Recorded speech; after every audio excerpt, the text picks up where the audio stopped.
Olá, tudo bem? Hoje vamos falar sobre medidas de segurança para quem trabalha com equipamentos elétricos no Brasil. Então, vamos ficar ligados, hein? Pois é, mas para entender o quanto esse assunto é amplo e complexo, vamos mostrar alguns conceitos básicos para que ninguém se perca no caminho. A energia elétrica é a principal fonte de energia do mundo, produzida a partir do potencial elétrico de dois pontos de um condutor. Foi o filósofo grego Tales de Mileto quem descobriu por meio de uma experiência as cargas elétricas e a partir disso a palavra eletricidade começou a ser utilizada. Em nosso país, a energia elétrica, responsável por alimentar as indústrias, comércio e nossos lares, é gerada principalmente em usinas hidrelétricas, ou seja, a passagem da água por turbinas geradoras transformam a energia mecânica originada pela queda de água em energia elétrica. Por isso, são 4 etapas para que a eletricidade chegue ao conforto dos nossos lares.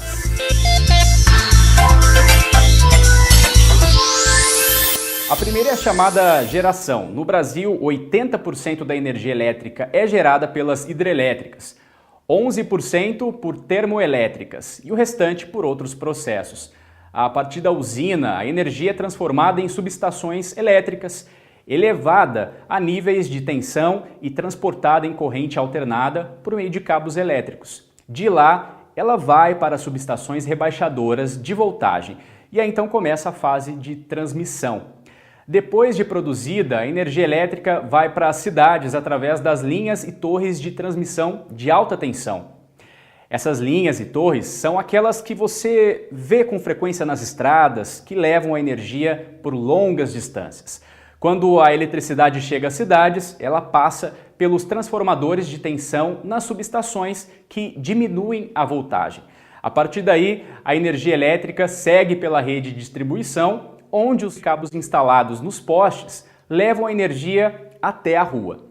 Na fase de distribuição, próxima aos centros de consumo, a energia elétrica é tratada nas subestações, com o nível de tensão rebaixado e a qualidade controlada.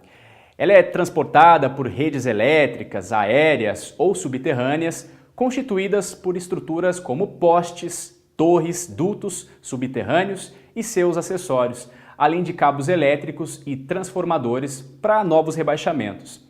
Em seguida, a energia elétrica é entregue aos clientes industriais, comerciais, de serviços e residenciais em níveis de tensão variáveis.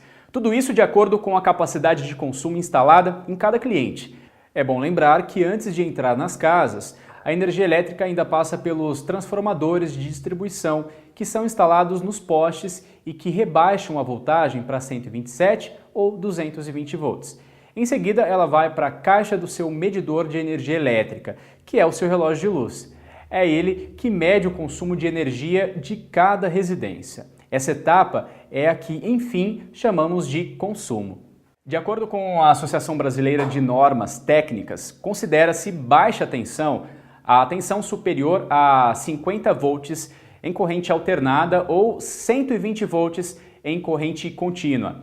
E média tensão é igual ou inferior a 1000 volts em corrente alternada ou 1500 volts em corrente contínua entre fases ou entre fase e terra. Da mesma forma, considera-se alta tensão a tensão superior a 1000 volts em corrente alternada ou 1500 volts em corrente contínua entre fases ou entre fase e terra. Corrente alternada é uma corrente elétrica cujo sentido varia no tempo, ao contrário da corrente contínua, cujo sentido permanece constante ao longo do tempo. Porém, a corrente contínua é a forma mais eficiente de se transmitir uma corrente elétrica por longas distâncias com menores perdas. Interessante, né? Mas vale lembrar que quando se fala em setor elétrico, estamos nos referindo ao sistema elétrico de potência, também conhecido como CEP. Trata-se do conjunto de todas as instalações e equipamentos destinados à geração, transmissão e distribuição de energia elétrica, inclusive a medição. Hoje em dia, os sistemas elétricos de potência representam as maiores e mais complexas máquinas já construídas pelo homem.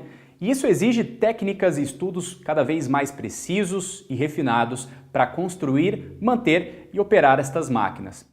Além disso, estes sistemas estão expostos a condições adversas e imprevisíveis que podem levar a situações de falha ou má operação, e em muitos casos oferece perigo a quem trabalha no setor elétrico. Por isso que existe a norma regulamentadora número 10. A NR10 estabelece requisitos e condições para a implementação de medidas de controle e sistemas preventivos, tudo para garantir a segurança dos operários que, direta ou indiretamente, trabalham em instalações elétricas e serviços com eletricidade. Em todas as intervenções em instalações elétricas, devem ser adotadas medidas preventivas de controle do risco elétrico e de outros riscos adicionais. Entre os riscos adicionais estão a altura, confinamento, campos elétricos e magnéticos, umidade, poeira, fauna e flora, e também a tal explosividade. Bom, como o próprio nome diz, tem a ver com explosão mesmo. E para falar sobre explosividade, a gente precisa explicar o que são as áreas classificadas. São considerados ambientes de alto risco, os quais existe a possibilidade de vazamento de gases ou vapores inflamáveis devido a vários problemas. Entre eles, desgaste, falha ou defeito de equipamentos. Em outras palavras, é um local sujeito à probabilidade de formação ou existência de uma atmosfera explosiva. Estas áreas são classificadas conforme normas internacionais e, de acordo com essas classificações, exigem a instalação de equipamentos que atendam às exigências da norma de segurança. Os pontos principais para a classificação das áreas são: verificar a presença de agentes inflamáveis no local, verificar características das substâncias presentes, como por exemplo, ponto de fulgor, temperatura, autoinflamação e por aí vai. E por fim, verificar equipamentos e instalações. As áreas classificadas normalmente cobrem uma zona no qual limite é onde o gás ou a mistura de gases inflamáveis vai estar tão diluído ou disperso e que não pode apresentar perigo de explosão ou combustão. Essas áreas classificadas são divididas da seguinte forma. Primeiro, a zona 0. É a área na qual uma mistura de gás e ar potencialmente explosiva está presente continuamente ou por grandes períodos de tempo. A zona 1 é a área na qual uma mistura de gás e ar potencialmente explosiva pode estar presente durante o funcionamento normal do processo. E a zona 2, que é a área na qual uma mistura de gás e ar potencialmente explosiva não está normalmente presente. Caso esteja, será por curtos períodos de tempo. Os ambientes onde produtos inflamáveis podem estar presentes também são definidos em 3 classes, considerando o estado em que se apresentam. A classe 1 é de gases e vapores, a classe 2 contém poeira e a classe 3 contém fibras. Nas áreas classificadas, os equipamentos mecânicos devem ser construídos e instalados de modo a prevenir o risco de ignição a partir do centelhamento e de pontos quentes de partes expostas. O que é centelhamento? É a centelha, a fagulha, que ocorre devido à formação de eletricidade estática ou fricção entre partes móveis. Para entender melhor, vamos dar exemplos de fontes de ignição. Arco elétrico, centelhas em virtude de curto-circuito e falha de isolação, ferramentas que produzem faísca, aparelhos elétricos ou eletrônicos, descarga eletroestática, além de radiofrequência e ondas eletromagnéticas. Por isso que em áreas classificadas devem ser utilizados somente equipamentos elétricos e especialmente fabricados e certificados para o uso em atmosferas potencialmente explosivas. E a classificação de área é um trabalho de equipe multiprofissional que deve envolver principalmente a área técnica, considerando as matérias-primas, produtos finais, fases intermediárias e condições específicas das várias fases dos processos. Por isso, as empresas são obrigadas a manter esquemas atualizados das instalações elétricas dos seus estabelecimentos. Para você ter ideia quanto isso é importante, vale um exemplo bem comum.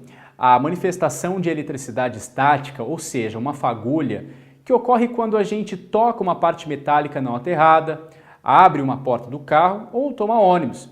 É considerada apenas uma inconveniência sem consequências. Mas se isso ocorrer em uma área classificada, pode ser um desastre sem precedentes. Então vamos lembrar, tome cuidado, porque todo cuidado é pouco. Por falar nisso, está na hora da gente mostrar quais os riscos aos quais os trabalhadores estão sujeitos ao realizar serviços em instalações elétricas. E, claro, as medidas de segurança necessárias para minimizar esses riscos. Existem 3 definições básicas sobre o assunto, de acordo com as normas de segurança. Risco é o efeito da incerteza sobre os objetivos. O efeito é um desvio em relação ao esperado, que pode ser positivo ou negativo, ou seja, algo inesperado. Incerteza é o estado, mesmo que parcial, de falta de informações relativas ao entendimento ou conhecimento do evento, seus impactos ou probabilidade. Vamos dar um exemplo bem simples sobre esse assunto. Um leão feroz representa uma situação de risco ou perigo, certo? Uma das maneiras de controlar essa situação de risco é trancar o leão dentro de uma jaula. Se você está distante da jaula, o risco é baixo. Se você se aproxima da jaula, o risco aumenta. Se você entra na jaula, o risco é maior. Os riscos à saúde e segurança dos trabalhadores no setor de energia elétrica são altos. Eles podem levar a lesões graves ou fatalidades, além de serem específicos a cada tipo de atividade. Mesmo em baixas tensões, a eletricidade representa perigo à integridade física e à saúde do trabalhador. Sua ação mais nociva é a ocorrência do choque elétrico, que pode levar a consequências diretas ou indiretas, ou seja, quedas, queimaduras, paradas cardíacas e muito mais. Outro risco é a possibilidade de correr curtos-circuitos ou mau funcionamento do sistema elétrico. Isso pode resultar em grandes incêndios e explosões. Por isso, não devemos esquecer as medidas de controle coletivas e individuais necessárias, já que a energização acidental, isto é, o choque, pode ocorrer devido a vários fatores. E quais são eles? Erro de manobra, contato acidental com outros circuitos energizados, tensões induzidas por linhas que cruzam a rede, descargas atmosféricas, mesmo que distantes dos locais de trabalhos, fontes de alimentação de terceiros e por aí vai. Existem 2 tipos de riscos quando o assunto é eletricidade: riscos associados e riscos adicionais. Os associados são aqueles em que a pessoa tem contato com a superfície elétrica, exposição ao arco elétrico, exposição a campos eletromagnéticos. Já os riscos adicionais são todos aqueles que não estão diretamente relacionados à eletricidade, mas ainda assim presentes nas atividades realizadas pelos profissionais da área. Os principais riscos adicionais aos quais estão sujeitos os trabalhadores que atuam em serviços e instalações em eletricidade são altura, ambientes confinados, temperaturas extremas, condições atmosféricas adversas, áreas classificadas, umidade e condições climáticas. Algumas atividades em instalações elétricas são realizadas em locais ou em situações onde há o risco de queda por diferença de nível. Os trabalhadores que realizam trabalhos em eletricidade, em situações que envolvem altura, devem também estar capacitados em prevenção de riscos em trabalhos em altura. Veja alguns exemplos de trabalhos em eletricidade em altura: manutenção em linhas de transmissão, serviços em postes, manutenção em transportadores de correia, manutenção em equipamentos elétricos instalados em estruturas elevadas. Quando o trabalho é realizado em um ambiente fechado, devemos tomar muito cuidado com as atividades relacionadas à eletricidade e também prestar atenção nas condições que o ambiente nos oferece, ou seja, a iluminação, falta de oxigênio, umidade e calor. Outro grande risco que o trabalhador de eletricidade corre é quando está exposto a temperaturas extremas, tais como frio ou calor. Isso ocorre quando ele trabalha em locais como câmaras frias ou caldeiras.